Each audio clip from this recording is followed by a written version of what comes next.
रुक कर लेते हैं एक और बड़ी खबर का। नमस्कार, मैं हूं आपके साथ आकांक्षा सिंह और आप देख रहे हैं द नेशन न्यूज। बेंगलुरु के इंदिरानगर इलाके में एक सर्विस अपार्टमेंट में लेडी ब्लॉगर की हत्या, सनसनी वारदात सामने आई है। मृतक की पहचान माया गोगोई के रूप में बताई जा रही है। बताया जा रहा है कि लड़की की मृत्यु के बाद कातिल 2 दिन तक डेड बॉडी के पास बैठा रहा। जब डेड बॉडी में से बदबू आने लगी तब मौके से लड़का फरार हो जाता है।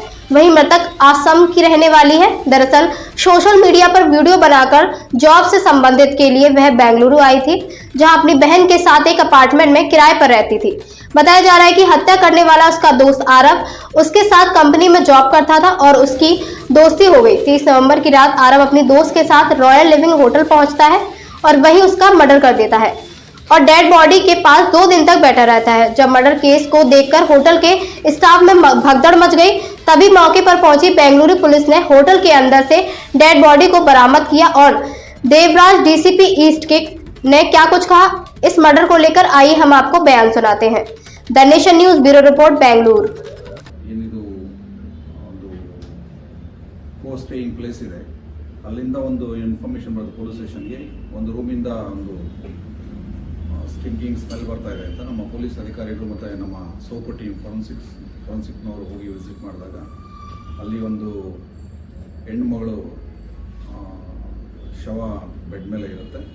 ಆಮೇಲೆ ನಮ್ಮವರು ಅದನ್ನು ಸೋಪು ಟೀಮ್ನ ಎಕ್ಸಾಮಿನೇಷನ್ ಮಾಡಿ ಒಂದು ಪ್ರಕರಣವನ್ನು ಇಂದಿರಾನಗರ ಪೊಲೀಸ್ ಠಾಣೆಯಲ್ಲಿ ಮರ್ಡರ್ ಪ್ರಕರಣವನ್ನು ದಾಖಲಿಸ್ಕೊಂಡ್ಮೇಲೆ ನಾವು ಅಲ್ಲಿ ಚೆಕ್ ಇನ್ ಡೀಟೇಲ್ಸ್ ಅದನ್ನು ಮತ್ತು CCTVನೆಲ್ಲ ಪರಿಶೀಲಿಸಿದಾಗ ಇವರು 23ನೇ ತಾರೀಕು 12ವರೆಗೆ ಅಲ್ಲಿ ಚೆಕ್ ಇನ್ ಆಗಿರ್ತಾರೆ ಆ ಹೋಟೆಲ್ಗೆ. ಮತ್ತು ಇವತ್ತು ಬೆಳಗ್ಗೆ ಸುಮಾರು 8:15ನಲ್ಲಿ ಆ ರೂಮಲ್ಲಿ ಚೆಕ್ ಇನ್ ಆದಂಥ ಒಂದು ಹುಡುಗ ಹೊರಗಡೆ ಹೋಗೋದು CCTVನಲ್ಲಿ ಗೊತ್ತಾಗುತ್ತೆ. ಆ ರೂಮ್ನಲ್ಲಿ ಸಿಕ್ಕಿದಂಥ ನಮ್ಮ ಬ್ಯಾಗ್ಸು ಮತ್ತು ಬೇರೆ ಡಾಕ್ಯುಮೆಂಟ್ಸನ್ನ ಪರಿಶೀಲಿಸಿದಾಗ ನಮಗೆ ಅವ್ರ ಬಗ್ಗೆ ಬೇಸಿಕ್ ಡೀಟೇಲ್ಸ್ ಗೊತ್ತಾಗುತ್ತೆ. ಅದು ಡಿಸೀಸ್ಡ್ ಬಂದು ಅಸ್ಸಾಂ ರಾಜ್ಯದ ಒಂದು ಹೆಣ್ಮಗಳು ಇರ್ತಾರೆ, ಅವರಿಗೆ ಮಾಯಾ ಗೊಗೋಯ್ ಡೇಖಾ ಅಂತ. ಮಾಯಾ ಗೊಗೋಯ್ ಡೇಖಾ ಸುಮಾರು 19 ವರ್ಷದ 2 ಡಾಕ್ಯುಮೆಂಟ್ಸ್ ಸಿಕ್ಕಿದೆ, ಆಧಾರ್ ಕಾರ್ಡು ಮತ್ತು ವೋಟರ್ ID ಕಾರ್ಡಲ್ಲಿ ಡಿಫ್ರೆಂಟ್ ಡೇಟಾ ಬರ್ತಿದೆ. ಹಾಗಾಗಿ 19 ಇಯರ್ಸ್ ಅಂತ ನಾವು ಅಸರ್ಟೈನ್ ಮಾಡಿದ್ದೀವಿ. ಆ ಹುಡುಗಿ ಮಲ್ಟಿಪಲ್ ಸ್ಟಾಬ್ ಇಂಜುರೀಸ್ ಆಗಿದೆ.